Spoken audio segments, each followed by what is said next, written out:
Abdawa,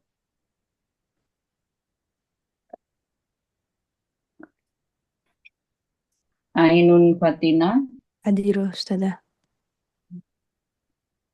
Anindita,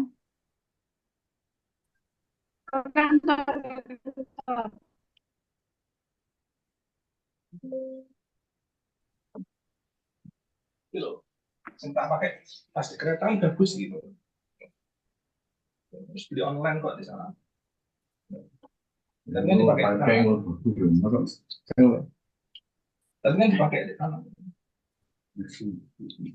Asa Fadilah, Hadir Ustazah. Ayu Rahayu,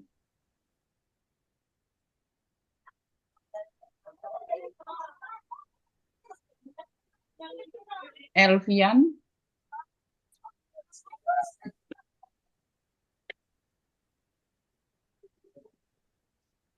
Dewi Putriani, Hadir Ustazah. oh, nah, oh,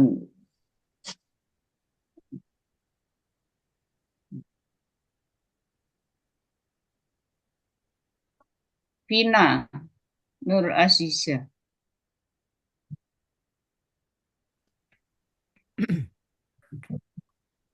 Miftahul Ummah, Bisa Ustazah.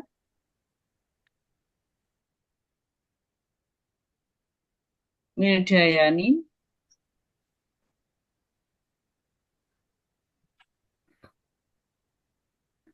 Misbahul Umam, Hadir, Ustazah. Muhammad Lutfi, Hadir Ustazah. Muhammad Nailur Rahman, Hadir, Ustazah. Muhammad Wasil, Hadir Ustazah. Muhammad Rafli, Sedang download Zoom, Ustazah. HP-nya baru hilang.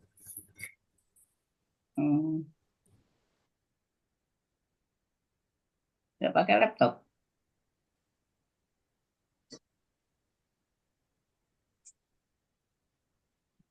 Baru kehilangan HP. Muhammad Syauqi,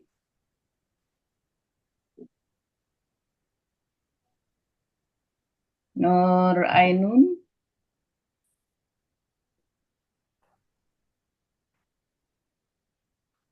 Rena, Ustazah. Rihat. Hadir saya hadir. Naam, tafadhal man yuqaddimu al-madah hadal yaum falyatafadhal. Ana ustazah. Walakin ana wahdi ustazah. Fi muskilah. Ini sahibi fi nafsil fariq ini hakadha la yujad ittisal bainana atau wasl bainana la yujad. Man?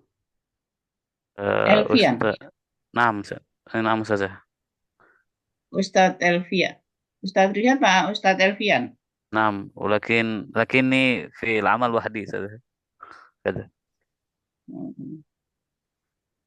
La ta la tastati an tattasil.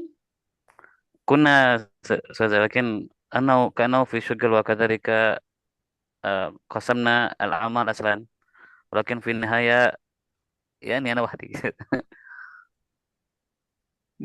Nah, rupanya saya hendur pada. Tafadhal, la ba'as. جيد أستاذة.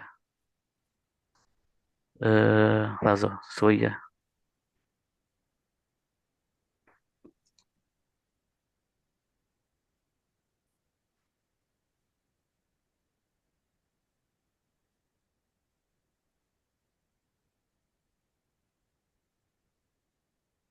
آه،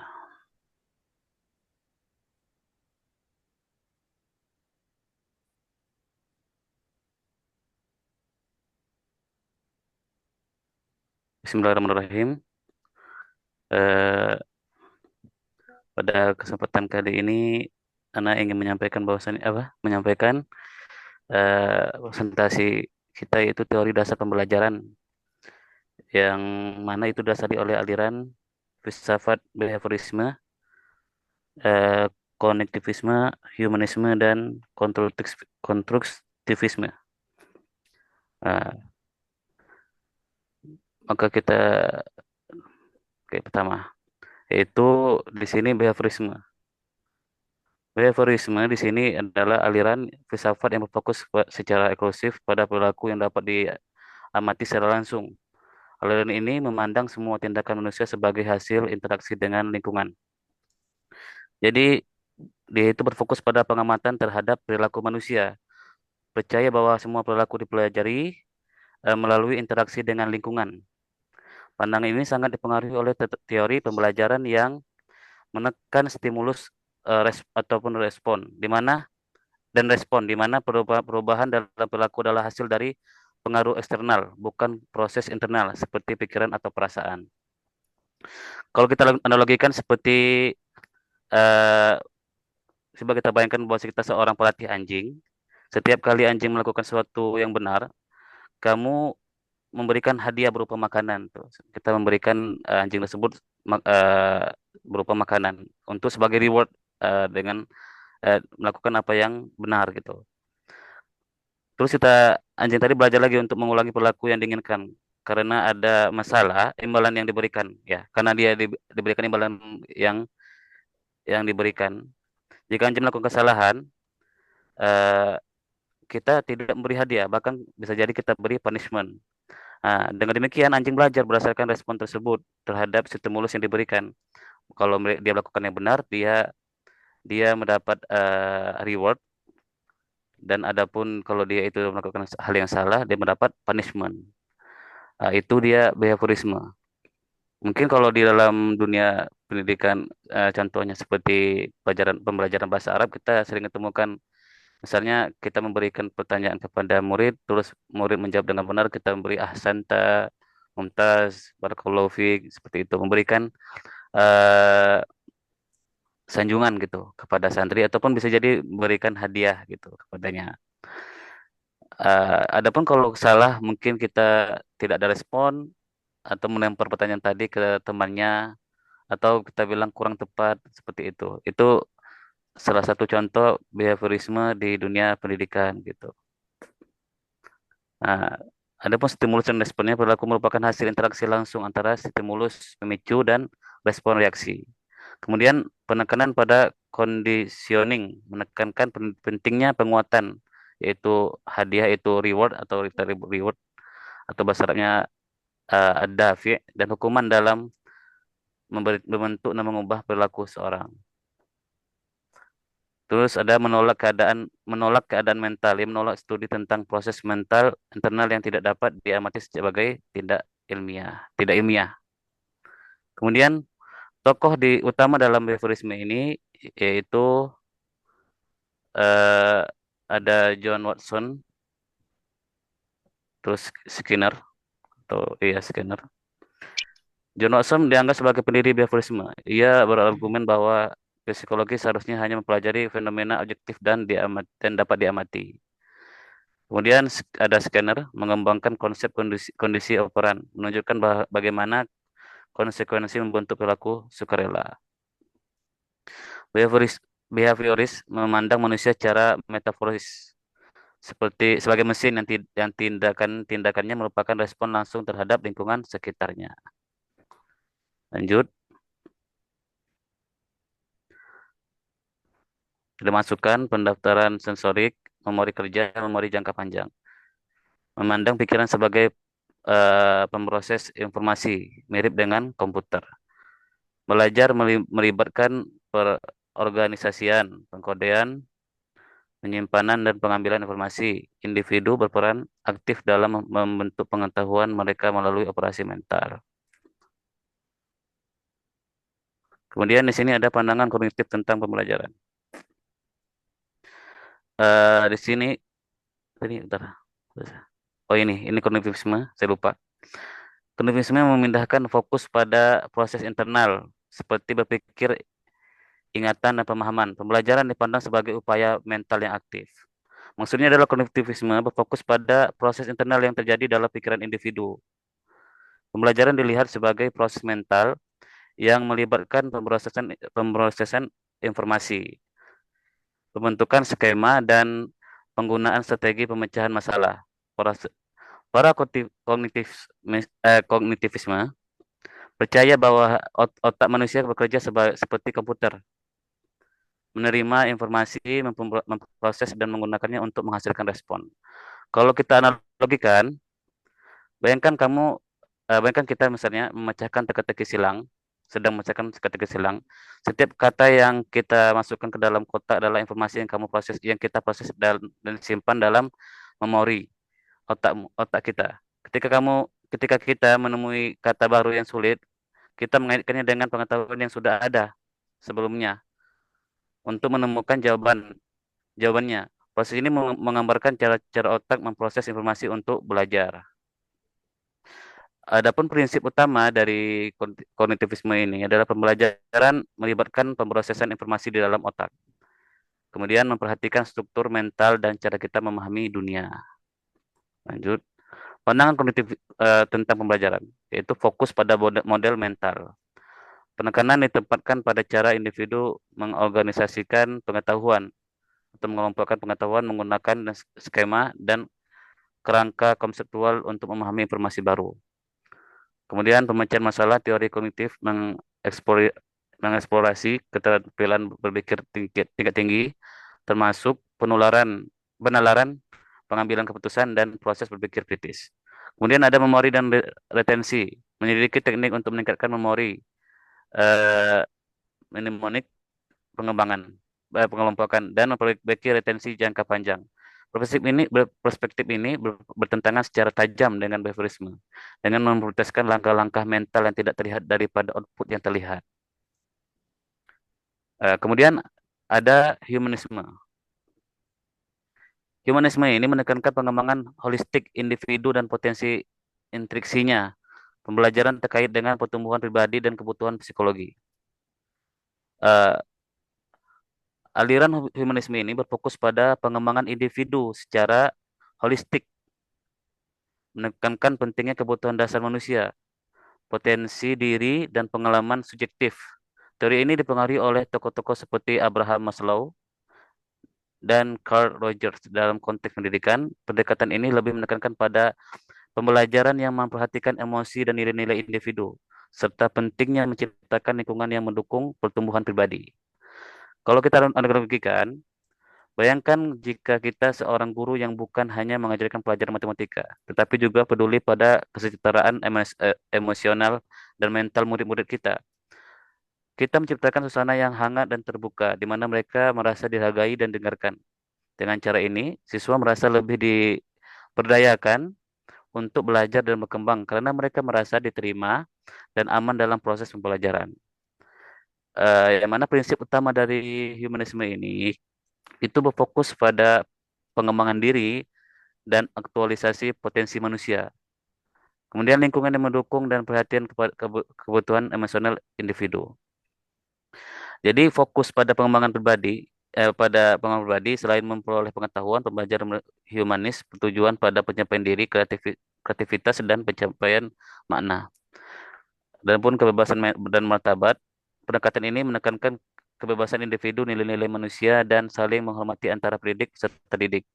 Kemudian motivasi intriksi. Peserta didik didorong untuk mengejar pengetahuan yang didorong oleh keinginan internal daripada imbalan atau hukuman eksternal. Oke. Pendidikan humanistik dalam praktik, lingkungan kelas harus mendukung dan berfokus pada kesetaraan emosional dan psikologi peserta didik.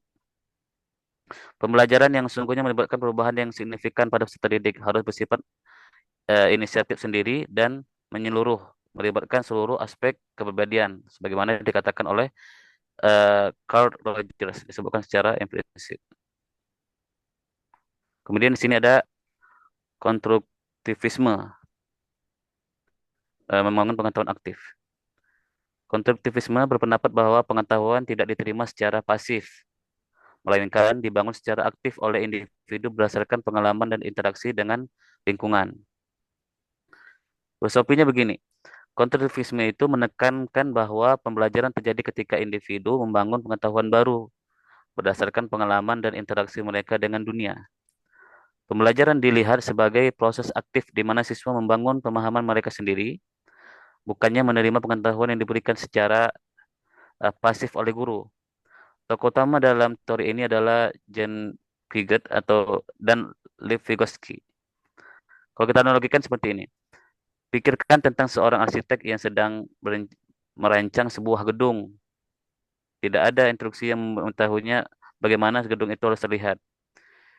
Kemudian dia menggunakan pengetahuan yang dimilikinya, mengumpulkan bahan-bahan, menguji ide-ide dan secara aktif merancang struktur yang sesuai dengan cara yang sama. Siswa membangun pengetahuan mereka sendiri melalui pengalaman belajar yang langsung dan berinteraksi dengan informasi. Seperti itu. Adapun prinsip utamanya dari konstruktivisme ini, pembelajaran adalah proses aktif dan konstruktif. Pengetahuan dibangun oleh siswa melalui pengalaman dan interaksi dengan lingkungan. Seperti itu. Prinsip utama pembelajaran konstruktivisme ini, kalau di sini, keterlibatan aktif. Satu, keterlibatan aktif, peserta didik harus berinteraksi langsung dengan materi, bukan hanya mendengarkan secara pasif. Jadi tak cukup hanya mendengarkan secara pasif, dia harus berinteraksi langsung dengan materi tersebut, yaitu memikirkannya atau juga mencari jawaban sendiri dengan apa yang dia pertanyakan dalam kepalanya, bisa juga itu. Kemudian kedua, pembelajaran konstekstual. Lingkungan belajar harus mencerminkan situasi dunia nyata, sehingga pengetahuan menjadi relevan. Seperti kalau dalam bahasa Arab, pembelajar bahasa Arab harus membuat, misalnya kita ingin mempelajari kosakata yang ada di pasar misalnya, maka kita buat lingkungan yang menyerupai pasar misalnya. Ada penjual, ada pembeli, dan mungkin ada beberapa barang yang ditawarkan untuk interaksi menggambarkan interaksi bagaimana sesuatu berniaga di pasar seperti itu. Kemudian interaksi sosial, diskusi dan kolaborasi membantu menguji dan menyempurnakan pemahaman individu. Ya, ini jawab antara murid dan guru. Pendekatan ini menghargai pengetahuan sebelumnya siswa sebagai dasar di mana ide-ide baru dibangun. Ya, ini ringkasan perbandingan 4 teori pembelajaran tadi. Setiap teori menawarkan sudut pandang yang unik untuk memahami bagaimana pelajaran perilaku terjadi, mulai dari pengetahuan eksternal hingga konstruksi internal. Behaviorisme itu perilaku yang dapat diamati. Respon pasif seperti mesin terhadap kendali lingkungan, yaitu antara reward atau punishment. Kemudian kognitivisme, proses mental internal, yang tadi kita bilang sangat bertentangan dengan behaviorisme, yang mana dia itu lebih berfokus pada output daripada yang di dalam input. Proses mental internal, pemrosesan informasi aktif, organisasian dan penataan pengetahuan, berpikir, memori. Kemudian ada humanisme, pertumbuhan pribadi potensi mandiri, termotivasi oleh aktualisasi diri dan mana pribadi pengembangan kreativitas. Konstruktivisme pengetahuan, konstruksi pengetahuan, pembuat makna aktif, membangun pemahaman melalui pengalaman dan interaksi dengan lingkungan.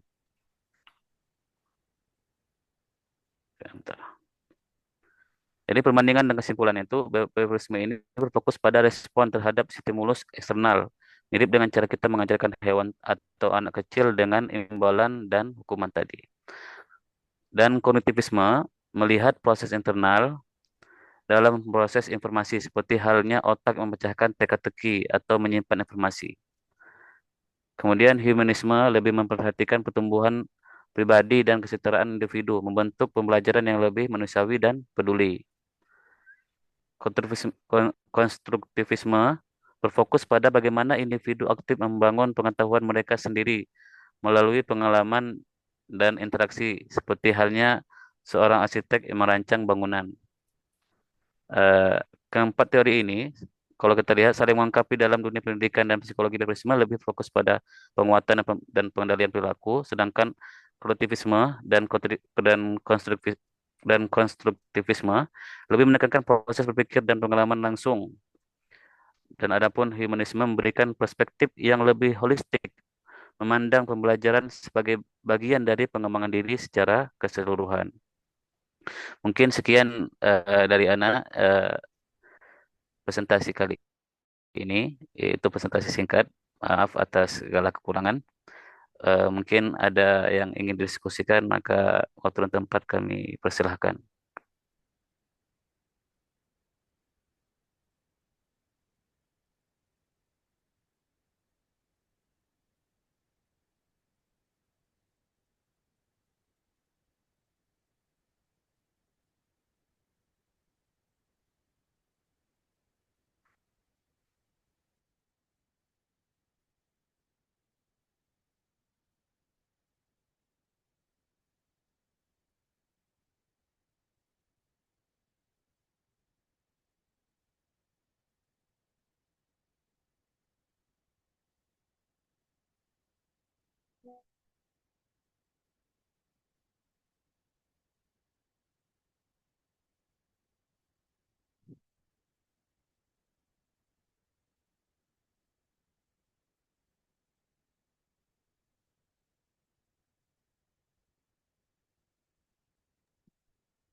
Oh, baik, Ustadz Rehat Sadiki.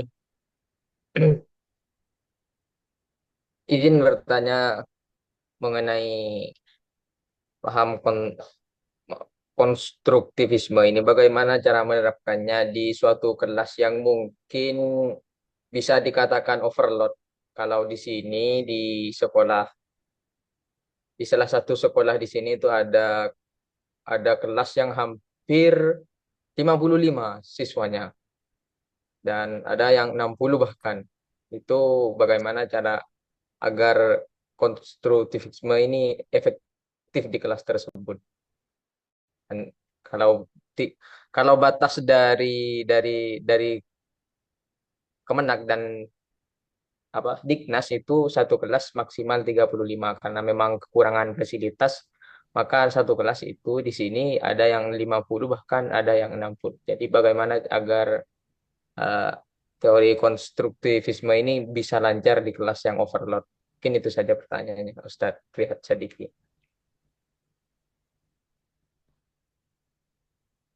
Tapi Ustaz Wasil, mungkin dari teman-teman terlebih dahulu mungkin ada eh, pandangan atau jawaban yang bisa menjawab pertanyaan dari Ustadz Wasil. Eh,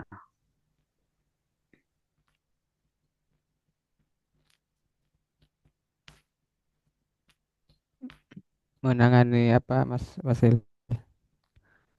Eh, Kelas un- besar. nah, untuk menerapkan mungkin konstruktivisme agar apa namanya bisa diterapkan di kelas yang overload, bukan cuma besar, overload kan kelas maksimal kalau dari Diknas dan Kemenat itu 35. Kalau 35 itu di sistem sudah tidak bisa ditambahkan. Maka di sistem kami beri solusi di sistemnya itu pisah kelas sedangkan realnya itu satu kelas itu 60, Mas.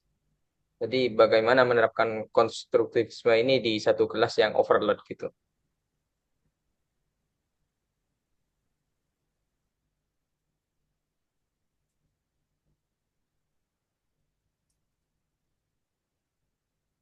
Bentar Ustaz ya. Bisa membantu Ustadz sedikit, bisa bantu. Betul Ustaz. Tafadhali.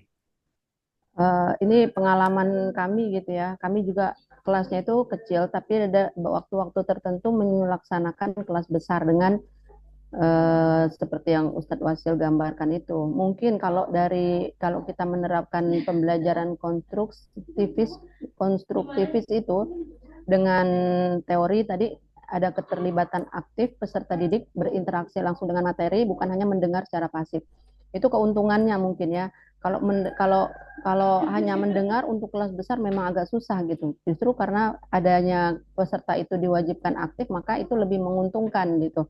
Nah, dari pembelajaran kontekstualnya itu lingkungan harus mencerminkan situasi dunia nyata. Mungkin di sini guru ini lebih, kalau prakteknya kalau kami jalankan itu lebih ke mungkin membuat kelompok-kelompok dengan memetakan anak-anak dengan yang standar tinggi, dengan menengah, dengan yang anak yang kemampuan di bawah itu dicampur sehingga yang saling memberi kontribusi di antara kelompok-kelompok itu gitu. Yang itu kita hadirkan memang langsung di dunia nyata tentang materi yang disampaikan gitu. Nah, dari interaksi sosial ini, dari teori ini, interaksi sosialnya itu bisa berupa diskusi dan kolaborasi. Dan dengan kelas besar itu sebenarnya menguntungkan juga gitu. Di situ kan ada diskusi dengan dengan kelompok-kelompok tadi, mereka mampu berdiskusi, kemudian dari situ juga mengkolaborasi ide pikirannya, apa yang didapatkan, sehingga di akhir di akhir kelasnya itu mungkin guru tinggal menagih tagihan apa yang ditugaskan dari kelompok-kelompok yang sudah dibuat seperti itu. Mungkin kurang lebih seperti itu untuk pembelajaran konstruktivis. Mungkin Ana izin menambahkan di sini bahwasanya eh, mungkin apanya itu tahapannya itu mungkin harus pertama memahami esensi konstruktivisme tersebut.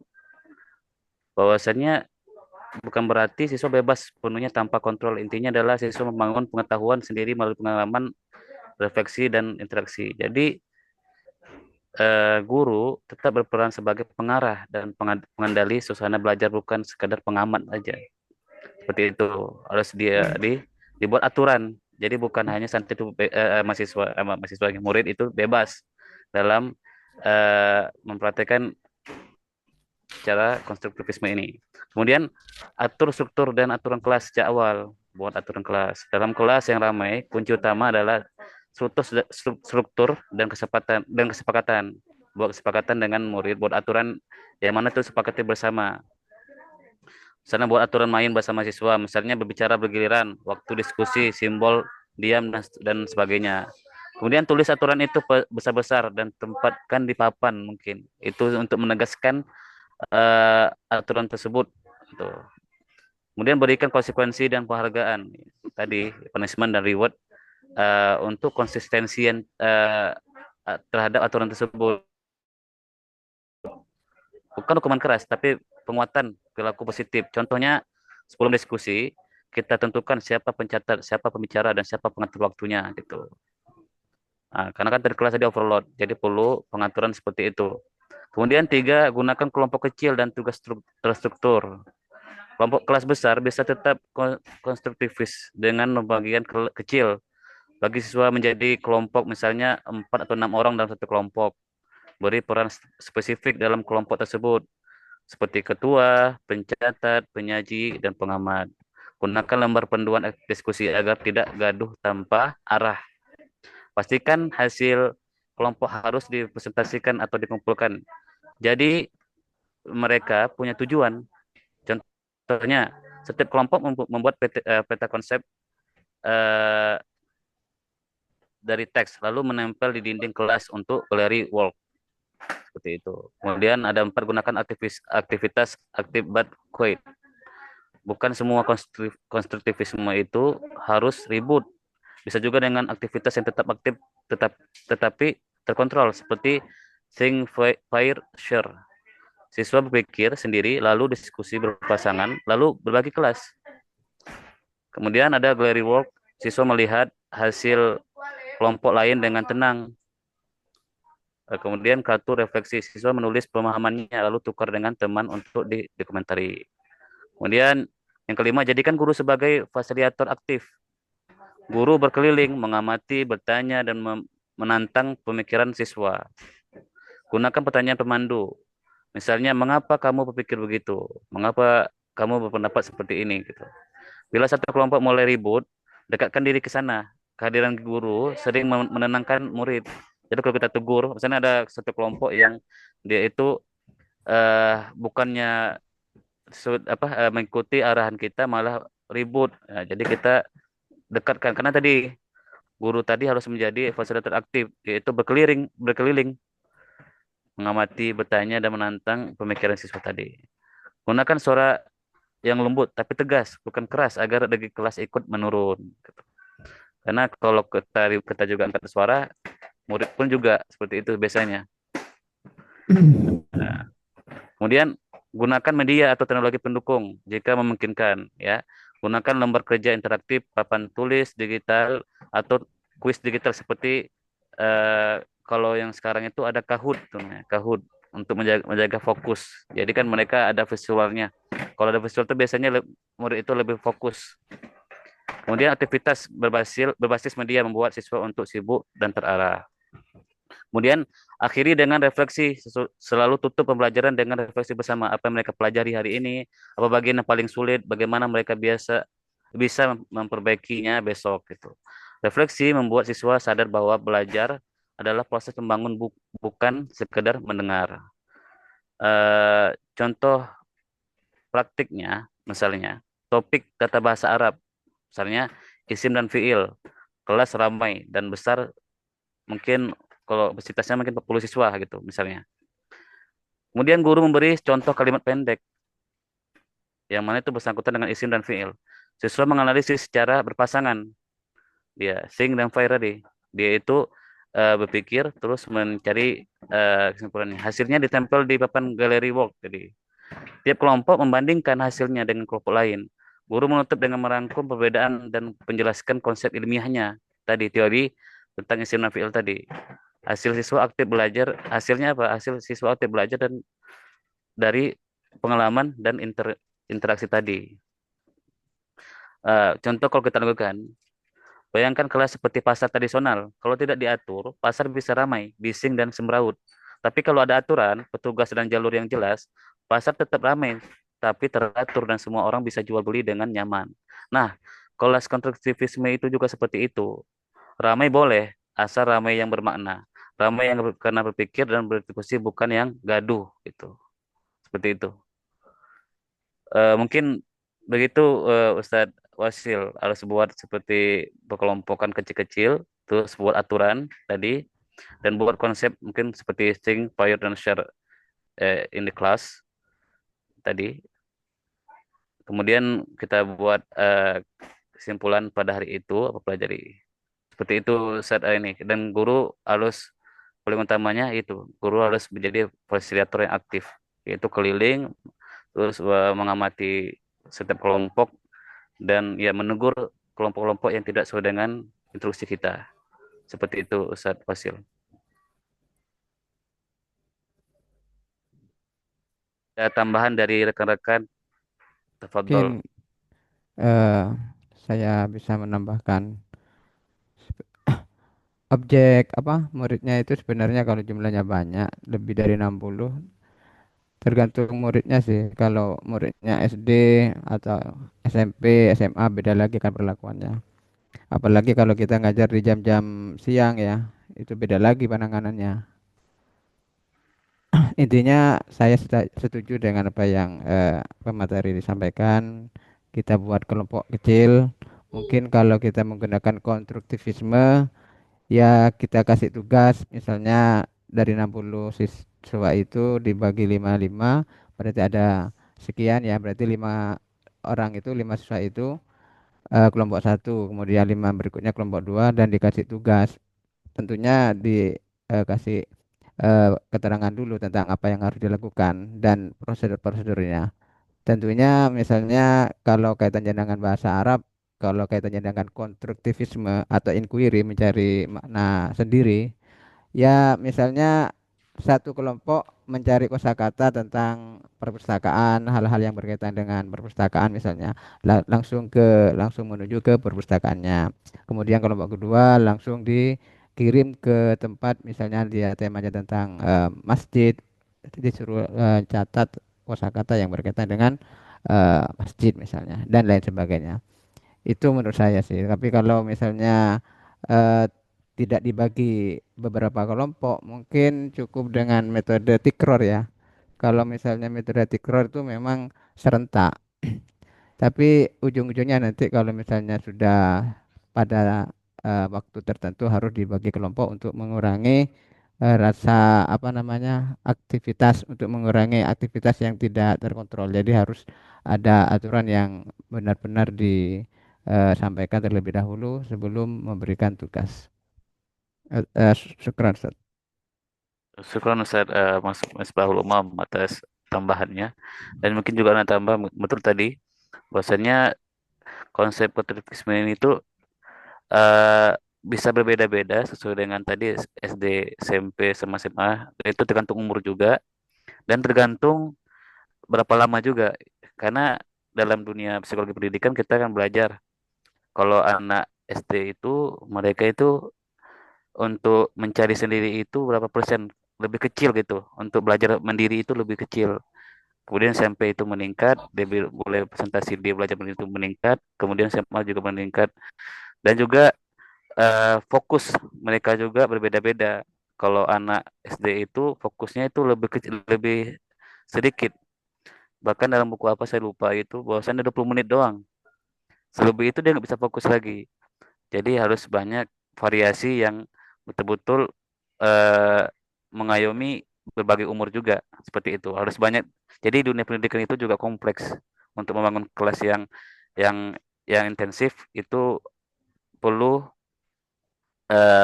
meninjau dalam berbagai aspek, bukan hanya teori yang kita dapati yang sekarang ini. Harus meninjau juga dari segi umur, tingkatan kelas, tingkatan akal pikiran, dan bagaimana latar belakang tadi murid tadi. Nah, seperti itu mungkin tambahannya. Mungkin ada Wasil, apakah sudah atau masih kurang saat? Mungkin ini Ustaz, kan di salah satu di salah satu program pondok kami itu ada madin, sehingga paginya itu cuma 1 jam Ustaz. Bukan cuma satu apa namanya 2 jam di sistem 2 jam, tapi real time-nya itu cuma 1 jam, sehingga ngabsennya saja itu kan 60 siswa itu sudah memakan waktu yang agak banyak gitu. Masih dibagi grup dan masih dengan lain sebagainya, dengan pencapaian materi yang apa namanya pencapaian materi yang harus kita gapai itu kan agak agak sulit sebenarnya. Itu masih gimana ya, masih masih pernah saya coba untuk membagi grup, tapi untuk pembagiannya saja udah memakan waktu dan lain semacamnya. Tapi insya Allah ini jawabannya udah bisa saya praktekkan mungkin. Nanti di dari Mas Rihat Sadiki dan teman-teman sekalian. Cukup saja Mas. Cukup. Baik, Ustaz. Ya memang itu betul Ustaz. Jadi itu teori ini itu ada bukan bisa untuk dipraktekkan di berbagai hal. Kadang ada keadaan juga yang mana itu tidak mendukung untuk mempraktekkan sebuah teori gitu. Dan juga tadi kita harus tekankan bahwasannya dunia pendidikan itu tuh kompleks, bukan hanya ditinjau dari teori-teori yang ada. Tadi juga ada umur, psikologi pendidikan anak, bagaimana psikologinya, dan bagaimana pengembangan otaknya juga. Itu semua itu harus ditinjau. Jadi, adapun teori-teori yang ada di kita ini, itu tuh hanya dalam bentuk umum, sedangkan di lapangan bisa jadi berbeda. Ah, ya, sebenarnya kalau kita punya peraturan itu harus ketat, tapi lapangan harus fleksibel seperti itu.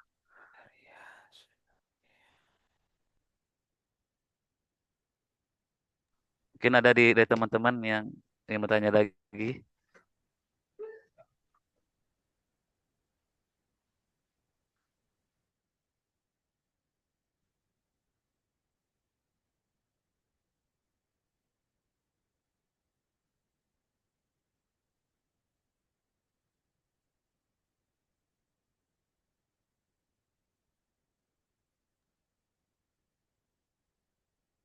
Mungkin saya bertanya Ustadz, ya, di antara tadi berapa ya yang dibahas Empat, 4 ya? empat teori. Mungkin Ustadz perlu apa, menghubungkan antara pembelajaran bahasa Arab ya kan. Di sini ada 4 kemahiran, kemudian ada pembelajaran unsur-unsur bahasa. Mungkin pendekatan atau landasan filsafat apa yang digunakan, yang sering atau yang mungkin menurut Ustadz paling baik digunakan untuk pembelajaran mufradat atau mungkin untuk menyimak atau untuk pembelajaran nahwu dan sebagainya. Disertai mungkin Sebenarnya penjelasannya. Ustazah, Oke. itu yang sering kita dengar. Kalau saya kan sering dengar ini saja kalau di psikologi linguistik, eh, itu dalam ilmu ilmu lugah nafsi, itu yang sering Anda dengar itu antara tadi suluki ya, behaviorisme yang Mm, dibawakan oleh scanner, yang mana dia itu tikror ya kan saja, mengulang lebih banyak ke murid, murid banyak mendengar, akhirnya dia mempraktekkan. Dan kalau misalnya kita beri pertanyaan dia tersebut, kalau jawaban benar kita beri reward, sehingga murid tadi itu eh, terpacu untuk atau merasa dia itu eh, termotivasi untuk lebih mengembangkan dirinya dalam pendidikan bahasa Arab. Kemudian kedua itu tuh yang Vygotsky tadi, yang bentar saja, kontrik bentar, tadi Vygotsky apa ya, bentar saja. kognitif. Nah, kognitivisme itu saja. Biasanya dalam yang sering digunakan itu kognitivisme yang Vygotsky tadi, itu sering saya lihat di buku psikologi linguistik saja, di di di bab Iktisabul Asaniyah gitu. Biasanya sering dibahas seperti nazariyah sulukiyah, nazariyah ma'rifiyah, terus nazariyah eh, binyawiyah punyanya Noam Chomsky. Nah, dan tadi kita kalau untuk bahasa Arab ya seperti itu saja yang sering kita lihat, yang sering kita baca juga. Mungkin kalau teman-teman lain saya kurang tahu, Untuk tapi maharohnya, Ustaz. kalau Untuk untuk maharohnya. hmm, maharohnya ya tadi, yang konstruktivisme itu bisa untuk maharoh kalam saja, karena dia mempraktikkan langsung bagaimana dia itu kan pengalaman dan interaksi langsung dengan bahasa tersebut saja, sebagai pempraktekannya langsung. Dan adapun untuk maharotu, dan bisa juga dengan maharotu, ya memang konstruktivisme lebih ini saja, karena dia langsung interaksi praktek. Kalau saya lebih menekankan kalau belajar bahasa kedua itu dari segi prakteknya, interaksi langsung dengan pengetahuan tersebut. Eh, ya seperti tadi kita contohkan, analogikan seperti pembentukan, misalnya kita ingin mempelajari kosakata di dalam pasar, maka dibentuklah sebuah kelompok yang mana dia itu menggambarkan kondisi dalam pasar, ada pembeli dan juga penjualnya. Eh,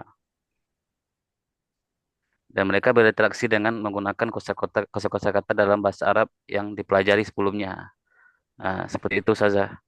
Karena saya juga dulunya belajar bahasa Arab itu seperti itu saja.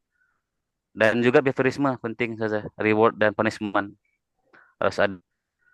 Karena kalau dalam pendidikan bahasa Arab ataupun dalam dunia apapun ya, dalam apapun konteks apapun, manusia itu setahu saya tidak akan bergerak kecuali hanya dua hal, punishment dan reward saja.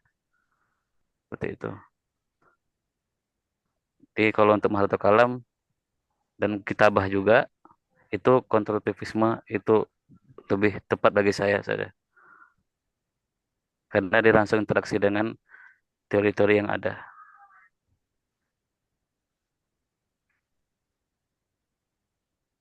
Mungkin dari teman-teman mungkin ada tambahan atau طيب pendapat yang lain. أظن إذا نتعلم اللغة العربية لتنمية مهارة كلام مثلا آه، لابد علينا أن نهتم بجردل بهدف التعلم tujuan pembelajaran itu sendiri. Ida nahnu nuridu at-tulab yusaji'una nafsahu bi takallum al-arabiyyah fa ladaihim al-fursa litakallum al-arabiyyah. Limadha li'anna bi nazariyah asulukiyah idan lahu iqab wa lahu hadiyah liman yusa'yu nafsahu ayatakallam al-arabiyyah falahu hadiyah. Jadi pertama itu kita kasih teori behavioristik meskipun eh, anak-anak itu berani berbicara karena sebuah hadiah, berani berbicara karena takut dihukum, bukan karena dia sadar untuk belajar materi itu sendiri, tapi itu kan mengawali untuk membuka. Setelah itu baru kita digiring ke arah yang lebih konstruktivis untuk mengenal betapa pentingnya belajar bahasa Arab untuk meningkatkan maharoh eh, kalam itu. Jadi sifatnya itu apa namanya tidak hanya melulu pada teori tersebut, tapi harus berjenjang. Jadi untuk mengetuk mereka untuk berani berarti harus pakai teori ini dulu, baru nanti digiring menuju ke teori berikutnya. Sehingga anak-anak itu eh, apa namanya dalam pembelajaran sesuai dengan apa yang kita targetkan dalam tujuan pembelajaran yang sudah kita susun. Sekian, Ustaz. Dan mungkin ada izin tambahan juga bahwasanya tujuan pembelajaran tadi itu juga berbeda-beda. Karena kalau saya yang pernah saya pelajari tentang Ta'libul Lughah li Agrodin Khosoh, itu tuh kalau orang yang misalnya dia pengen belajar bahasa Arab hanya untuk bisa kerja di Arab Saudi, mereka lebih menekankan pada maharatil kalam dan maharatil istima'. Adapun misalnya yang pengen mempelajari tentang bagaimana membaca kitab kuning, maka dia lebih menekankan pada maharatil qiraah dan maharatul eh, kitabah, biasanya lebih menekankan seperti itu. Makanya di pondok-pondok yang kita lihat, pondok pesantren, ada yang sebagian itu mereka tidak bisa bahasa Arab, tapi kalau nahu sama gramatikal dan baca kitab kuning itu jago banget, jago banget. Tapi kalau disuruh ngomong bahasa bahasa Arab tidak bisa biasanya. Nah, dan ada juga biasanya dia bisa jago ngomong. Dan saya jumpai langsung teman saya orang Jeddah, dia kalau ngomong bahasa Arab ya orang Jeddah, dia aslinya orang Indonesia yang mana tinggal di Jeddah dari kecilnya. Dia kalau ngomong bahasa Arab jago, memang jago karena tinggal di sana. Ngomongnya tak berbahasa Arab dan juga dia mendapatkan suku lugohnya. Suku lugohnya itu dapat banget. Dia tuh sangat eh, Arab banget gitu ngomongnya gitu. Karena ada kadang-kadang itu kita bahasa bahasa Arab tapi medok gitu. Tapi dia enggak, dia Arab banget tuh. Dari segi logatnya Arab banget. Ah, dan dia tadi waktu ditanya ini irobnya apa apa dia nggak tahu sama sekali. Karena dia hanya belajar tadi untuk komunikasi, bukan untuk mempelajari kitab-kitab turos atau dan manuskrip-manuskrip lainnya gitu. Seperti itu. Mungkin ada tambahan dari teman-teman lain soal Karena izin menambahkan ya tentang dari keempat aliran tersebut, dan kalau untuk maharoh kira-kira cocok yang mana ini menurut asumsi aja ya. Jadi kalau untuk empat maharoh itu kan masing-masing ada fokusnya masing-masing ya. Kayak contohnya yang dia pertama kan dia apa? Dia teoris. Itu kan fokusnya ke apa namanya? Perubahan perilaku ya. melalui apa latihan dan pengulangan gitu. Nah, itu mungkin kalau teoris itu lebih cocok itu kalau misalkan tahap awal. Jadi kita kayak mau bikin kebiasaan siswa itu jadi uswah kedua dan mereka harus sering mendengarkan bahasa. Intinya itu akhirnya mereka mengingat dan mereka tuh apa ya bahasanya? Mentikror mengulang-ulang akhirnya terciptalah apa kebiasaan berbahasa itu. Jadi kayak itu kan kalau dia teorisnya itu kayak cocoknya ya untuk kalam ataupun apa kayak awal-awal lah intinya. Jadi kayak untuk pemula gitu loh, lebih cocok. Terus kalau misalkan kognitif itu tadi fokusnya apa Mas? Proses apa memahami mengur apa Mas lihat kalau kognitif lah kan kayak lebih ke pemahaman gitu ya, mengingat dan mengorganisasi ya. Jadi itu mungkin Betul lebih Ustaz. cocok kalau misalkan buat maharotul kitab qiraah ataupun buat pemahaman nahu sama sorof yang itu kognitifnya karena di situ apa bahasanya lebih ke pemahaman gitu.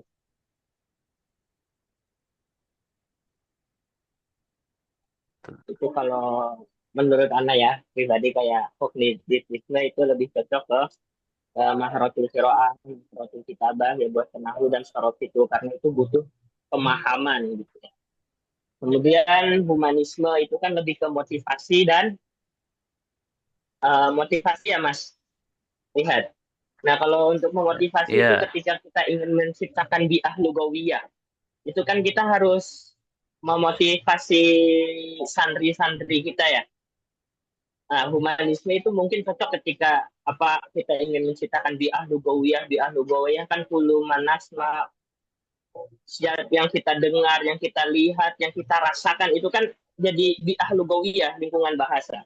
Jadi kita menasehati santri-santri kita ataupun memotivasi agar terciptanya lingkungan bahasa, pentingnya bahasa, tujuan bahasa. Mungkin itu lebih cocok ke apa tadi humanisme. Kemudian yang terakhir itu kontro apa bahasa konstruktivisme agak susah menyebutnya. Fokusnya itu ke interaksi sosial ya Mas Rihat, benar nggak? iya interaksi. Eh, Baca-baca PPT Antum. Kan fokusnya ke interaksi sosial, kayak cocoknya itu ya apa sih ya, yang kayak kelompok-kelompok gitu loh, yang komunikatif, kayak debat juga mungkin cocok di konstruktivisme. Jadi kalau untuk maharohnya ya bisa maharoh apa maharotul kalam, maharotul istima, mungkin itu sih tambahan. si Ustaz Rafli atas tambahannya. Itu juga Anda sini menambah juga. Kalau yang Anda dapati bahwasanya behaviorisme ini kan mengulang ya, banyak mengulang. Maka dia kayaknya lebih cocok kepada Maharatul Istima. Karena dia banyak pengulangan mendengar. Jadi cocok untuk Maharatul Istima.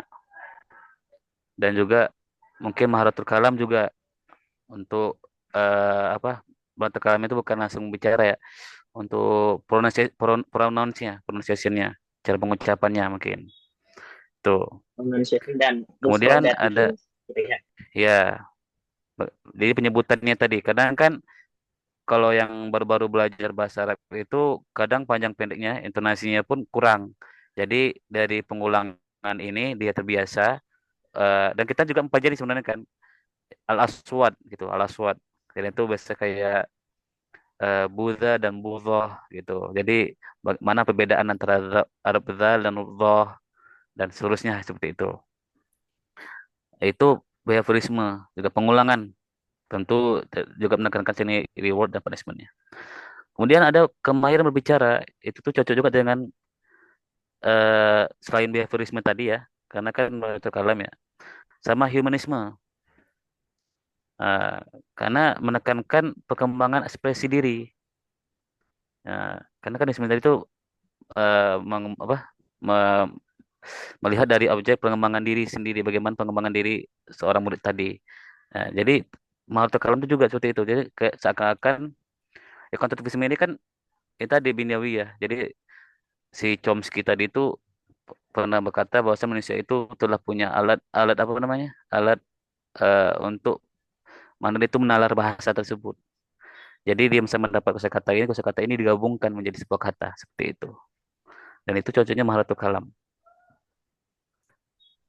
Kemudian ada kognitivisme di sini itu yang cocoknya itu Maharotu Kiroah karena dia itu berfokus pada pemahaman mendalam tadi sebagaimana dikatakan Ustaz Rafli tadi.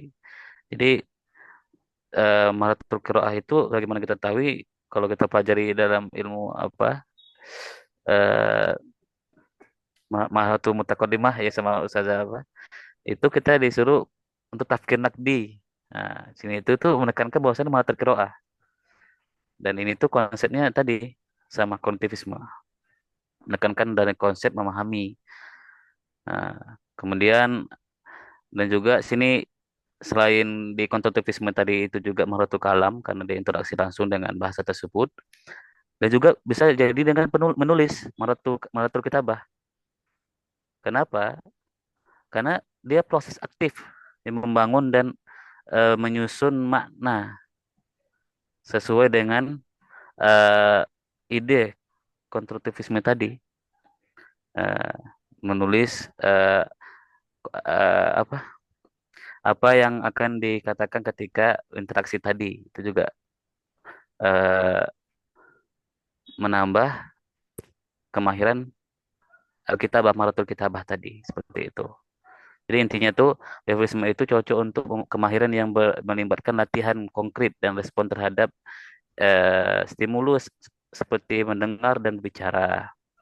Adapun kognitivisme ini cocok untuk membaca yang melibatkan proses mental seperti memahami teks, itu Mahathir Kitabah ya, Mahathir Qiraah ya. Kemudian ada humanisme melengkapi bagian berbicara dengan menekankan aspek pengembangan diri dan ekspresi personal. Jadi itu macam uh, insya insyail jumlah min indik gitu seperti itu. Coba atau masalah ada sebuah topiknya gini, uh, hadis an utlatika gitu. Uh, ceritakan bagaimana liburanmu gitu. Nah, itu contohnya humanisme, itu mengembangkan diri. Kemudian ada konstruktivisme cocok untuk menulis ya, untuk menulis yang membutuhkan konstruksi makna aktif dan kreatif dari penulis.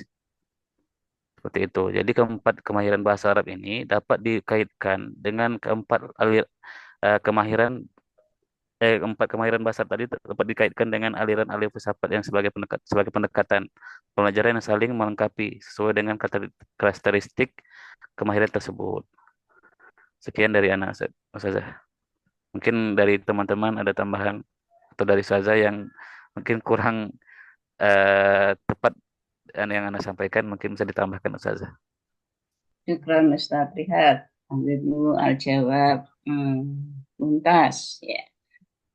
Jadi semua aliran filsafat tadi sebetulnya bisa digunakan untuk pembelajaran bahasa Arab, namun ada fokus-fokus yang lebih intens kemana. Jadi di behaviorisme itu memang paling cocok untuk pemula ya. Kalau sudah mutakodim, tolibah itu ya hukumannya beda dengan anak-anak ya. Ya kan. Terus apa tadi untuk kitabah itu ya betul kata Ustaz Rihat ada kecocokannya di humanisme dan kognitif, humanis dan konstruktivis. Tapi yang paling menonjol adalah di konstruktivis. Kalau maharoh kiroah itu mungkin ada kiroah jahri, ada kiroah siri. Ya, kalau kiroah jahri mungkin yang paling cocok apa pendekatannya? Ya, Mungkin behavioris bisa juga masuk ke sana kalau kiroahnya, pelafalannya, ya, sautnya, ya, kefasihannya. Tetapi kalau fahmul makruhnya nanti ke Kognitif. kognitif Oke. atau bisa juga ke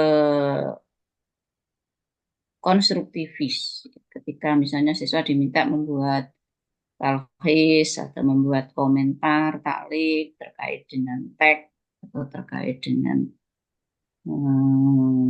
misalnya melihat video, menyimak. Sebenarnya antara kiroah dan menyimak itu hampir sama, ya.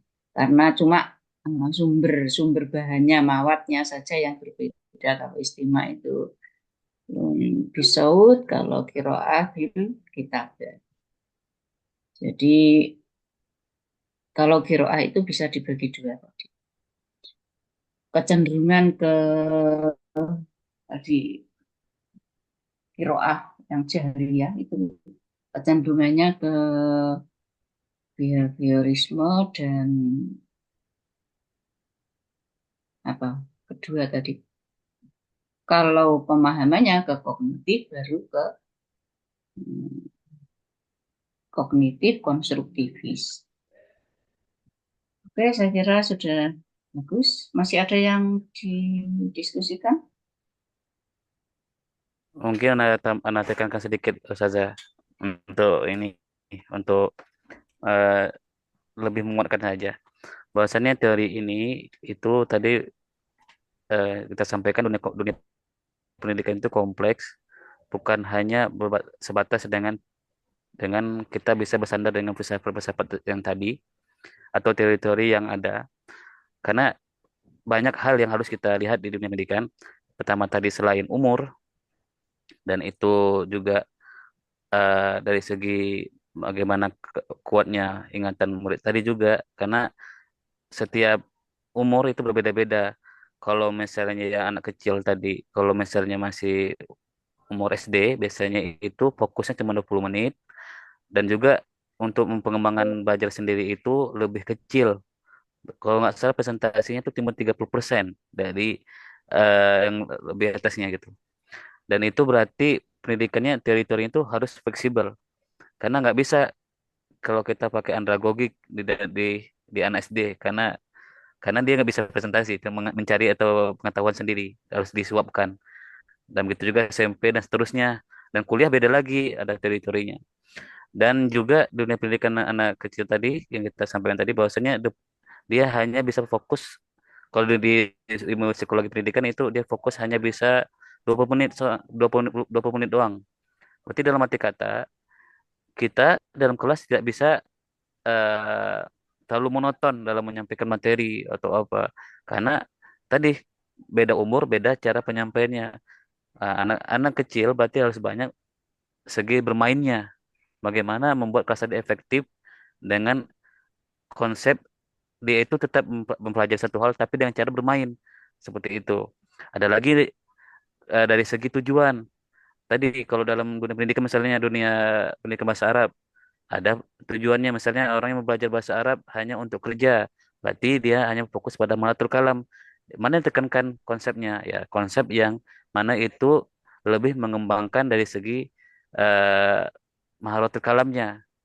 Ya, kita menutup untuk maharah lainnya, tapi lebih menekankan pada maharatul kalam. Berarti di sini yang harus kita pahami bahwasanya seluruh konsep itu tuh atau seluruh teori yang ada itu bisa diterapkan dalam satu kelas dengan banyaknya aspek-aspek yang ditinjau tadi. Jadi ada yang teori ini bukan berarti kita harus menonton dengan sebuah bentuk teori yang ada, tapi harus dengan fleksibel. Sebagaimana saya sampaikan bahwasan aturan itu ada, memang bentuknya tadi itu terlalu ketat, tapi dalam dunia lapangan itu harus bersifat fleksibel. Itu seperti itu saja. Iya,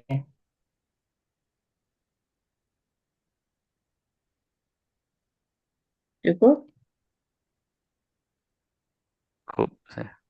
Oke, mungkin ya pembelajaran hari ini terima kasih Ustadz Rehat sendiri sudah memaparkan terkait dengan empat filsafat. yang sangat apa ya, sangat terkait dengan proses pembelajaran.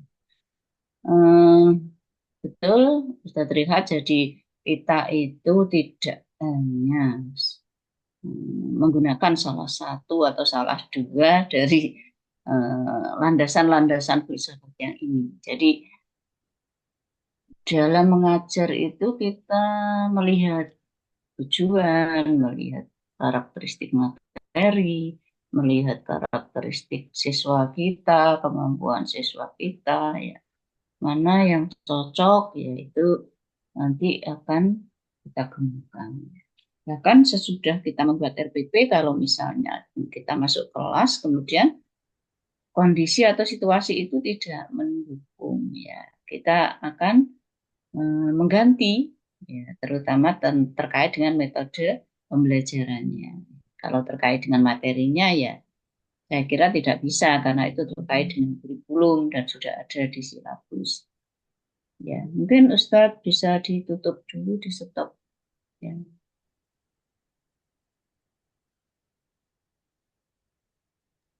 Baik, Ustaz. Udah.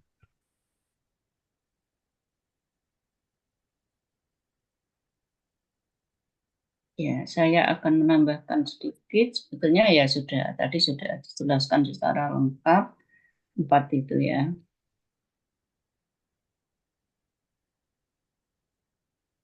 Jadi tema kita hari ini kan filosofi pendidikan dan pengaruhnya terhadap metode pengajaran dan pembelajaran. Jadi kita menganalisis hubungan antara pandangan filsafat dan strategi pembelajaran modern. Tadi banyak disebut terkait dengan pembelajaran behaviorisme untuk apa itu, kelas-kelas rendah atau tahap-tahap awal, ya. Sebetulnya kalau behaviorisme itu benar-benar diterapkan di kelas awal, saya takutnya nanti anak-anak itu kalau takut gitu ya, ada pengajaran bahasa Arab gitu ya. Kalau salah dihukum gitu ya. Kalau benar dapat hadiah, tapi kalau salah dihukum. Jadi ya maksudnya kalau seperti itu ya nggak boleh diterapkan terus-menerus begitu ya. Jadi kalau kita menggunakan metode yang sifatnya ada hukuman dan ada ganjaran, itu untuk anak-anak itu jangan sampai itu membuat anak-anak takut gitu ya. Jangan sampai membuat anak-anak itu tidak mau belajar bahasa Arab lagi. Karena itu kita harus memadukannya dengan filsafat humanisme. Ya. Filsafat humanisme tadi kan ya, tadi filsafat humanisme itu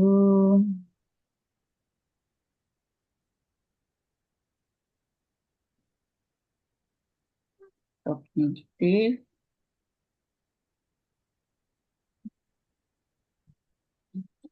ini filsafat humanisme fokus pada perkembangan manusia seutuhnya. Jadi belajar terjadi bila siswa merasa aman, dihargai, dan bermakna. Jadi kalau kita menganggap bahwa filsafat behaviorisme ada latihan-latihan, kemudian anak-anak perlu diberi hukuman, dan hukumannya pastilah bukan hukuman fisik ya. Hukuman misalnya disuruh menulis atau disuruh membaca berulang kali dan sebagainya, itu juga harus dipadukan dengan filsafat lain yang kira-kira anak itu merasa aman, gitu ya, merasa aman. Kalau anak terlalu sering diberi hukuman, maka anak nanti khawatirnya akan merasa tidak aman di kelas.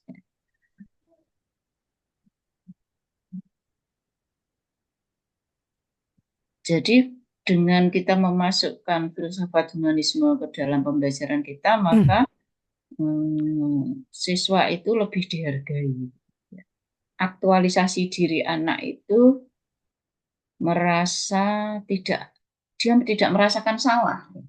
Meskipun gini ya, kira-kira kalau misalnya belajar baca ain, kemudian dibandingkan dengan manusia. Kemudian anak-anak ada yang dalam prosesnya itu lama sekali nggak bisa-bisa.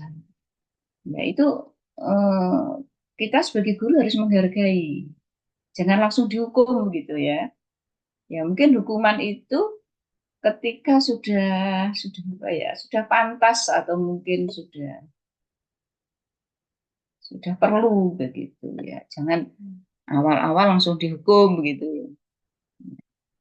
Jadi dalam filsafat humanistik ini kan guru berperan sebagai pembimbing yang empatik ya.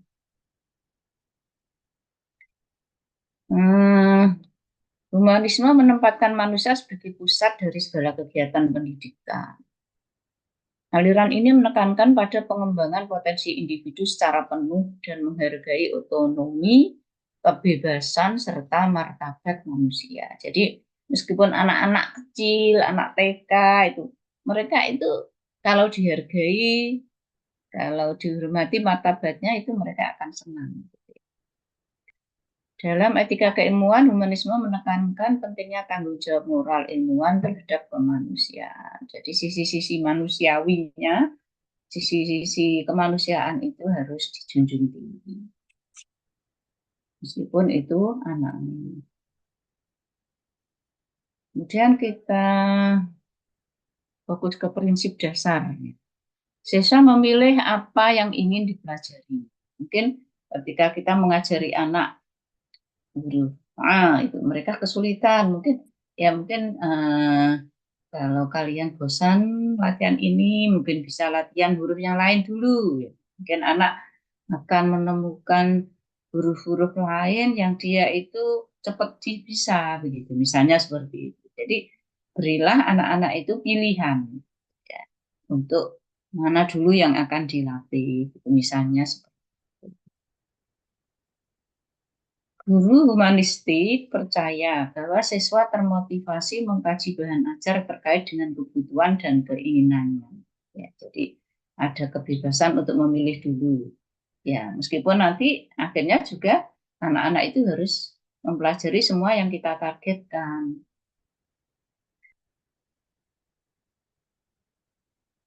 Tujuan pendidikan untuk mendorong dan memotivasi diri sendiri untuk belajar sendiri. Jadi, ya ada unsur-unsur kebebasan memilih ya. Pendidik humanistik percaya bahwa nilai tidak relevan dan hanya self evaluasi. Evaluasi diri yang bermakna. Jadi kadang-kadang anak-anak disuruh mengevaluasi diri. Tidak mesti guru memberikan evaluasi. Misalnya si A, coba kamu merasakan mana yang kamu rasa paling sulit untuk belajar huruf bahasa Arab ini?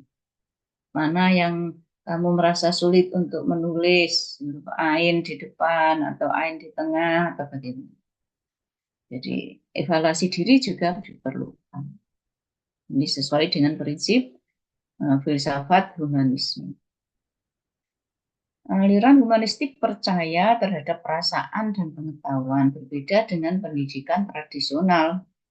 Pendidik humanistik tidak memisahkan domain kognitif dan afektif. Ya, ini mulai digalakkan pada kurikulum 2013 bahwa di sana ada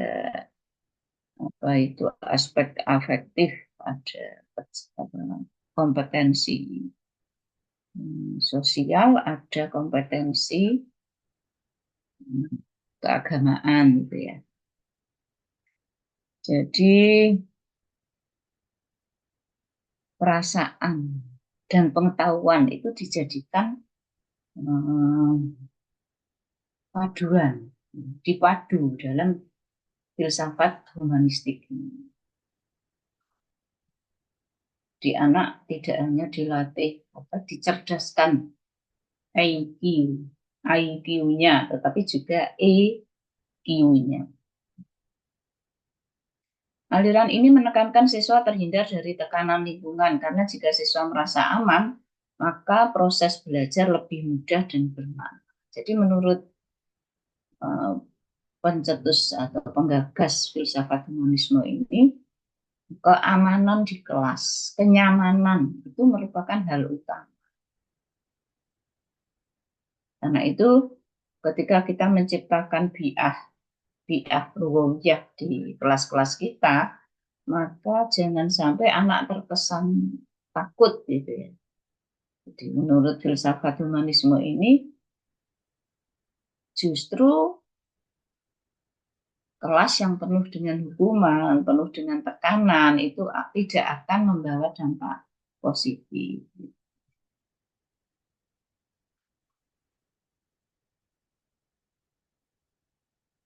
Ya, setiap filsafat punya kelebihan dan kekurangannya. Kalau behavioristik tadi, kelebihannya itu evaluasinya itu lebih gampang. Jadi ketika kita minta anak mengulangi, menirukan pola kalimat tertentu, mereka langsung bisa. Itu langsung kelihatan gitu ya. Tapi kalau filsafat yang lain itu kadang-kadang masih agak abstrak gitu. Namun kalau filsafat behavioristik itu di samping juga punya kelebihan, dia juga punya kekurangan juga. Di antaranya tidak sesuai dengan kurikulum sekarang ya, mendalam, deep learning gitu ya. Jadi kalau filsafat konstruktivis itu mungkin untuk drill-drill ya. Kalau kita itu misalnya melatih anak-anak dengan tasrifan misalnya ya, fi'il madhi misalnya, fa'ala ya fa'ala misalnya, fa'alu misalnya. Ya itu mungkin perlu pengulangan dan itu cocok dengan penggunaan filsafat apa itu behaviorisme. Namun kekurangannya behaviorisme itu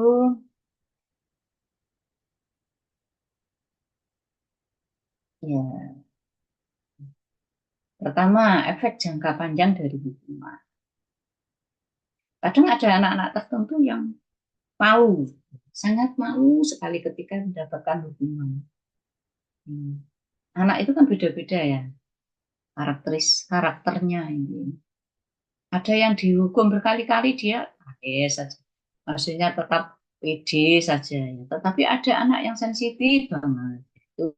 Itu mungkin bagi anak yang sensitif itu kurang tepat hukuman-hukuman tadi.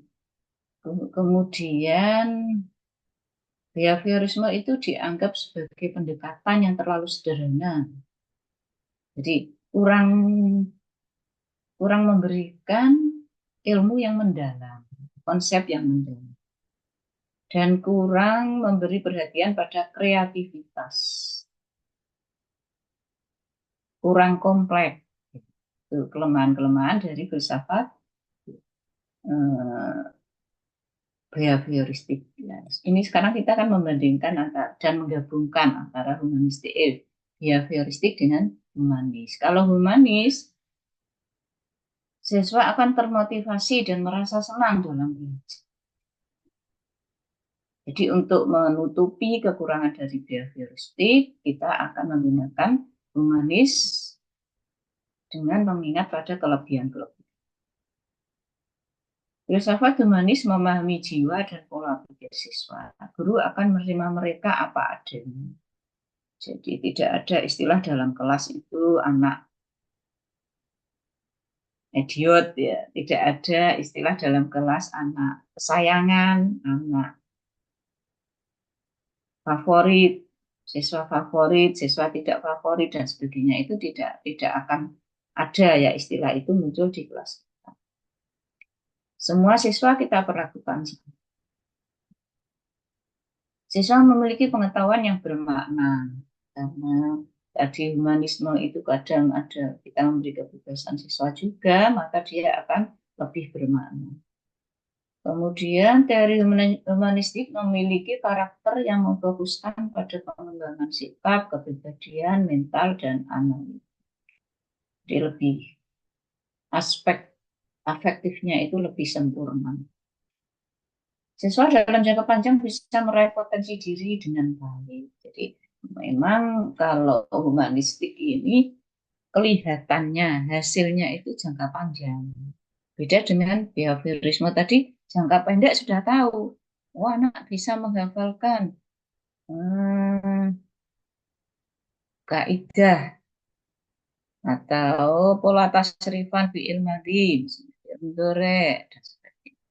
Itu langsung kelihatan. Tapi kalau humanistik ini ketahuannya jangka panjang.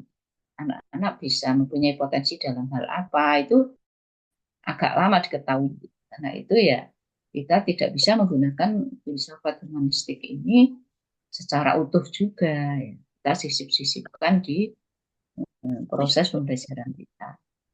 Siswa akan mempunyai pola pikir dan perasaan halus. Jadi, karena dia disentuh dengan cara halus, maka perasaan mereka juga halus. Jadi, kemungkinan ada anak-anak kita yang suka bicara keras, karena mungkin faktor keluarga atau faktor Itu ada project put gak nepo. Masa nggak ngomong? Baru ingat sih. Project put yang gak nepo mana? ya. Jadi kita tidak bisa menyalahkan anaknya. Anak itu mungkin akan tumbuh ya, sesuai dengan pendidikan dan lingkungan. Jadi dengan filsafat humanisme ini kita bisa mengasah anak-anak yang asalnya perilakunya, perkataannya itu keras menjadi lebih halus. Kelebihan lain dari filsafat humanistik, siswa akan memiliki mental yang kuat dan berkarakter.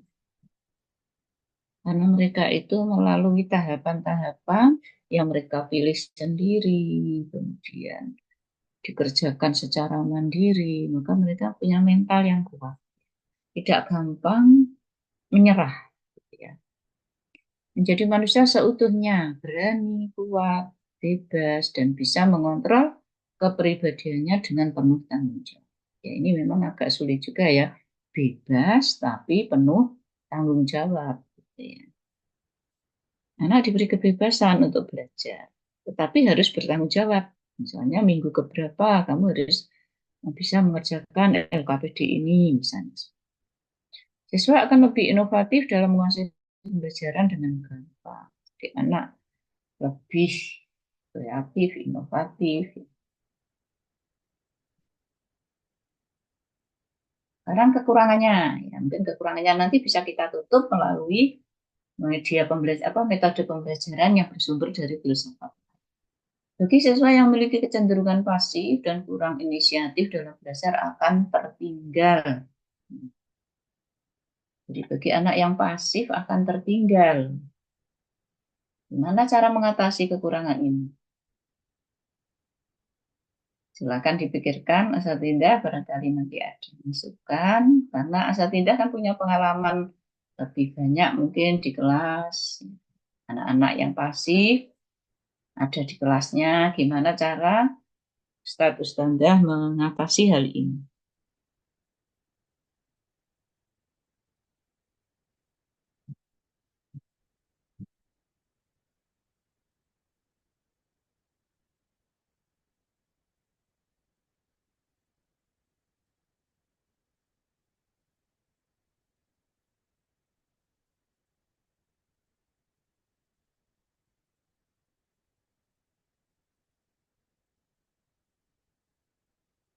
Ustazah Dewi Putriani, tafadhali Ustazah.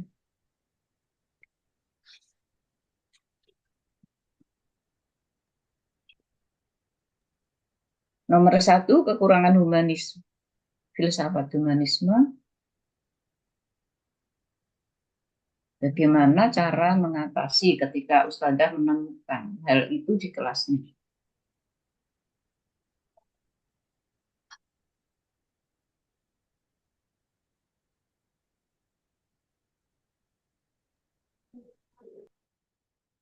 Apa Ustazah? Ana tadi nggak terlalu fokus kuliahnya karena ini eh, orang tua suami dari adik ibu saya itu lagi meninggal mendadak, itu ada tabrakan Ustazah.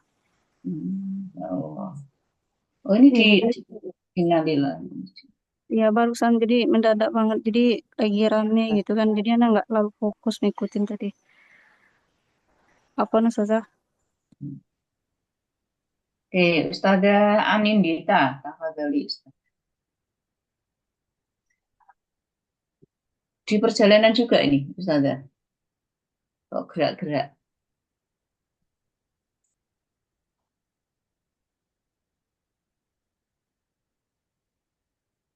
Ya, Pak, Ustazah? Ustazah Anin? Hai, Syada.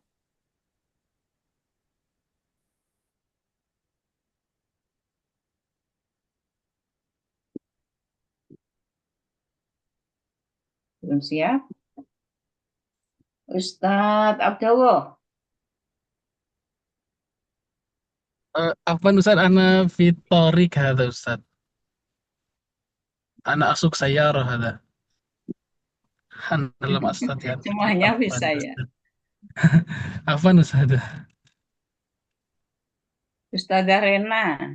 Tafadhali. Baik, Ustazah.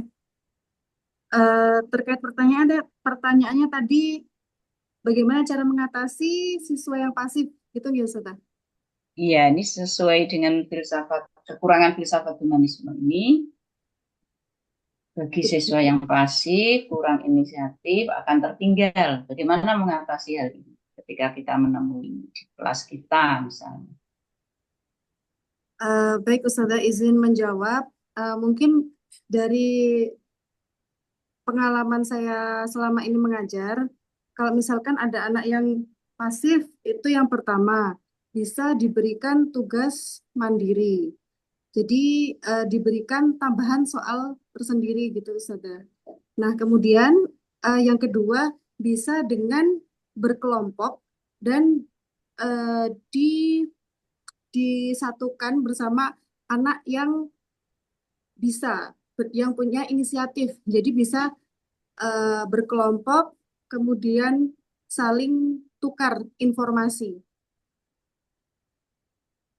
Kemudian berikutnya kalau misalkan pembelajarannya itu dilakukan dengan metode ceramah dan sebagainya, biasanya saya lebih banyak akan melakukan tanya jawab secara langsung dengan dia gitu, Ustazah. Dengan anak yang kurang inisiatif, dengan anak yang pasif tersebut. Bisa diperhatikan atau mungkin nanti lebih banyak ditanya atau ditunjuk gitu, Ustazah. Ini dari sependek pengalaman saya mengajar. Oke, syukron Ustazah. Nah, misalnya. Mungkin ada tambahan dari Ustazah Vina?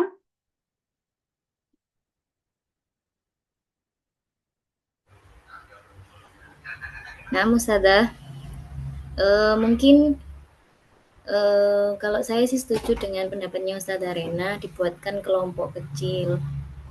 Jadi mau nggak mau anak yang pasif tadi itu ikut berbicara saat presentasi. Jadi membuat mereka itu, oh saya loh, nggak apa-apa, bisa saya loh bisa gitu, tanpa ada rasa takut untuk salah. Karena itu hasil dari kelompoknya. Ya, jadi Gitu, diberi Ustazah. tugas presentasi Iya. begitu Ustazah ya. Oke, kelompok. Dibuatkan kelompok. Ustadz,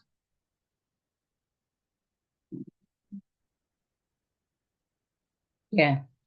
Jadi intinya diberi tugas yang mendorong dia lebih aktif ya, entah itu presentasi maupun dialog maupun hal-hal yang lain. Namun ketika anak itu diberi tugas mandiri, maka menurut saya itu justru kurang baik ya. Jadi lebih baik dia itu diberi tugas kelompok.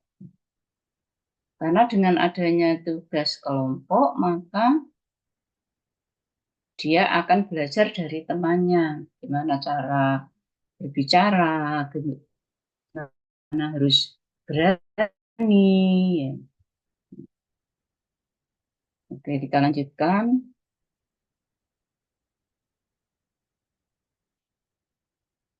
Kekurangan kedua, penerapan teori belajar akan tersendat bila siswa tidak didukung dengan motivasi dan lingkungan yang baik. Ini masalah motivasi itu bisa dari guru, kalau lingkungan itu yang jelas fasilitas dari sekolah. Atau kita sebagai guru bisa menciptakan fasilitas yang akan mendukung motivasi. Yang ketiga, penerapan teori akan susah untuk diaktualisasi dalam bentuk yang lebih efisien. Ya, karena pendekatannya tadi ya, agak bebas-bebas sedikit ya, jadi agak susah untuk dalam hal efisiensi waktu maupun efisiensi biaya.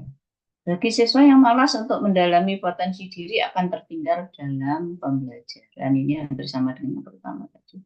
Implementasi teori humanistik akan membuat siswa cenderung lebih mementingkan diri sendiri. Kenapa ini kok mementingkan diri sendiri? Setelah kita tahu tentang humanistik tadi, kenapa di sini kok teori ini akan membuat siswa cenderung lebih mementingkan diri sendiri?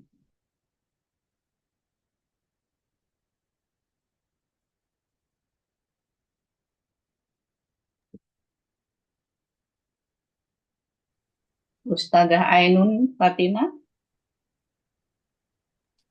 Iya, Ustazah. Kalau menurut saya mungkin karena humanistik ada beberapa toleransi yang sudah diberikan sama guru, mungkin membuat murid akhirnya menggampangkan atau menyepelekan beberapa instruksi dari gurunya gitu, seperti itu, Ustazah.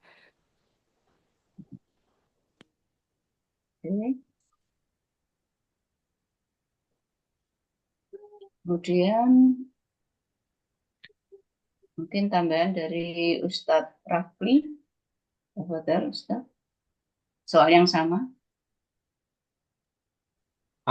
Yang lebih mementingkan diri sendiri ya. Iya.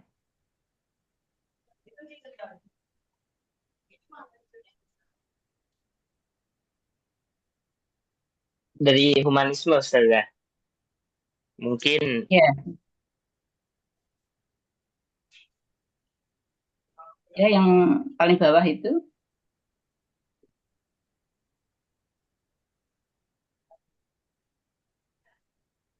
Mungkin karena faktor apa ya, Ustazah? Kan kalau humanistik ini lebih ke motivasi ya, motivasi.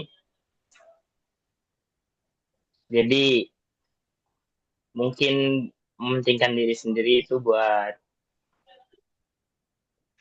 kayak misalkan, wah masih belum ini saja kalau di poin terakhir. Kalau poin 1, 2, 3, 4 insya Allah sudah menangkap. Tapi kalau untuk yang poin ini, apa mementingkan diri sendiri ini masih belum, saya pribadi masih belum nangkap gitu saja. Karena kan lebih fokus ke motivasi dan inilah. Tapi kalau untuk poin yang terakhir ini masih belum terlalu paham saja. Oke. Ya, mungkin ini ada di slide sesudahnya ya ini. Cenderung idealistik. Jadi pendekatan humanistik ini bisa dianggap terlalu optimis dan idealistik dalam pandangannya tentang potensi manusia. Tidak semua individu bisa mencapai aktualisasi diri dengan mudah karena berbagai faktor eksternal yang mempengaruhi hidup mereka. Ya. Jadi ini yang baris pertama ini ya. Terlalu optimis dan idealistik dalam pandangannya tentang potensi manusia. Jadi menganggap bahwa manusia itu punya potensi masing-masing. Kemudian filsafat humanisme ini tujuan utama ke sana, ke arah ideal gitu ya. Jadi anak itu diberi kebebasan untuk berlomba-lomba mencapai prestasi yang bermakna bagi dirinya.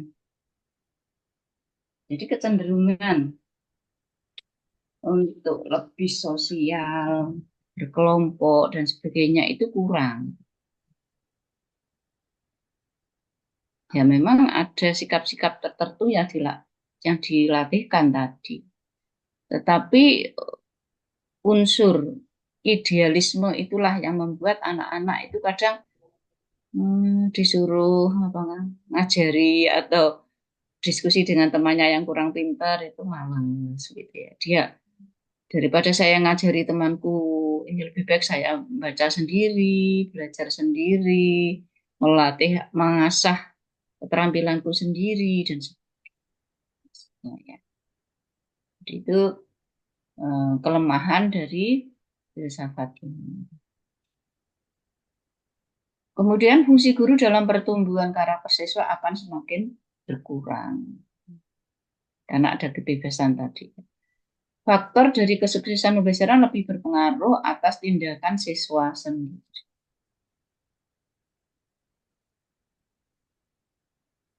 Ya, ini kelemahan ketika kita menggunakan filsafat ini dalam proses pembelajaran kita. Jadi kalau kita lihat dari awal,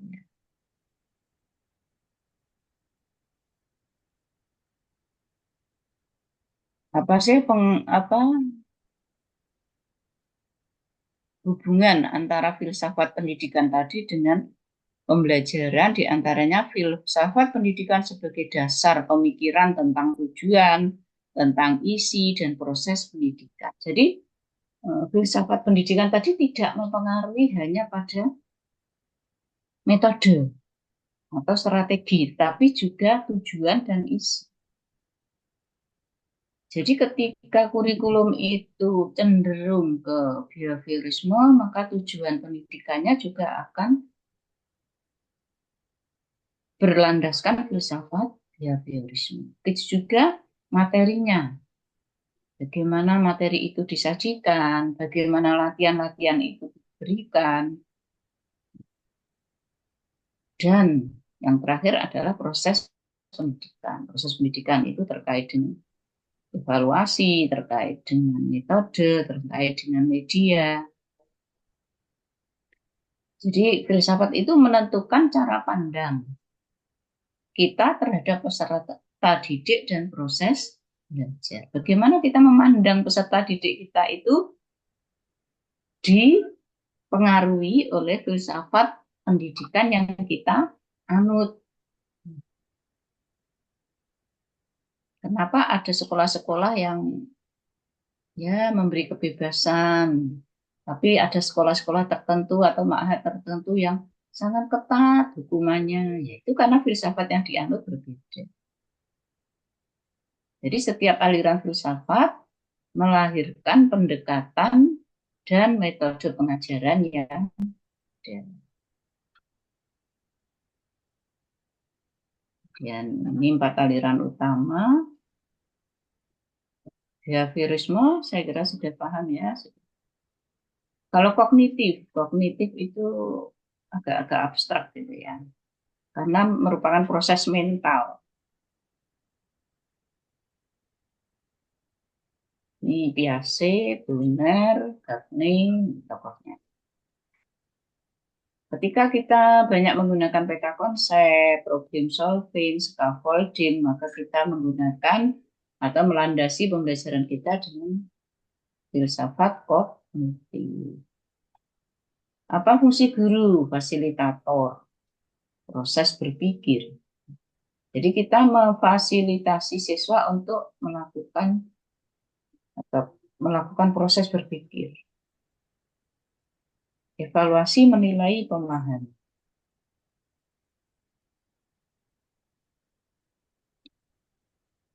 Dalam kognitivisme, guru tidak hanya mengajarkan materi pelajaran, tetapi juga mendorong siswa untuk memahami proses berpikir mereka sendiri.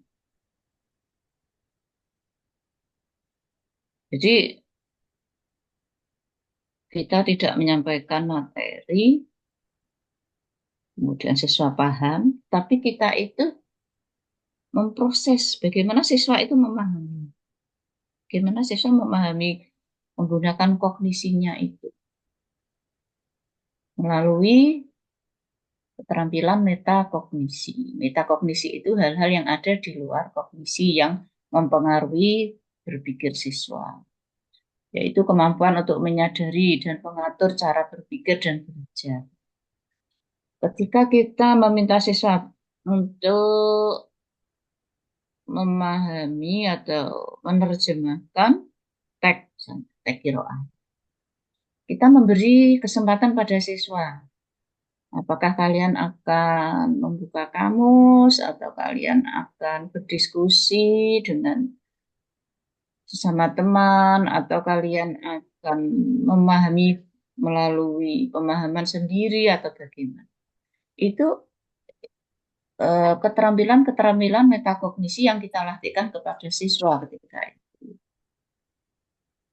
Dengan mengajarkan strategi metakognitif seperti perencanaan, pemantauan, dan evaluasi proses belajar, siswa menjadi lebih mandiri dalam mengelola pembelajaran mereka sendiri. Jadi ini filsafat kognitivisme ini mengajari anak untuk merencanakan belajarnya sendiri. Jadi ketika kita punya tema, satu buah tema misalnya yang harus dipahami anak, silahkan anak-anak mau belajar dengan membaca sendiri atau melalui diskusi, yaitu terserah pada mereka, diberi kebebasan. Atau mau dipelajari sendiri di rumah. Ya. Tapi kalau untuk jam pelajarannya tetap harus di kelas ya. Tidak boleh ketika jam pelajaran terus anak-anak dibebaskan ya, kecuali kalau ustadzanya punya ada acara yang mungkin tidak bisa ditinggalkan, maka siswa bisa diberi PR. Kelebihan utama tadi sudah dijelaskan ya. Ia mengakui pentingnya proses mental. Jadi sudah kayaknya dari ini tidak hanya melihat pembelajaran sebagai hasil, tetapi prosesnya juga, proses berpikirnya bagaimana, mengorganisasikan informasi bagaimana, penalarannya bagaimana. Jadi ketika anak-anak diskusi, itu kita sebagai guru memperhatikan bagaimana setiap anak itu memproses pengetahuan. Mungkin antar satu kelompok misalnya ada 4 atau 5 anak ya, si A akan melakukan hal ini, si B akan melakukan hal ini. Ya, ketika kita mempelajari menggunakan filsafat ini, maka kita akan mengevaluasi proses pembelajaran seperti itu.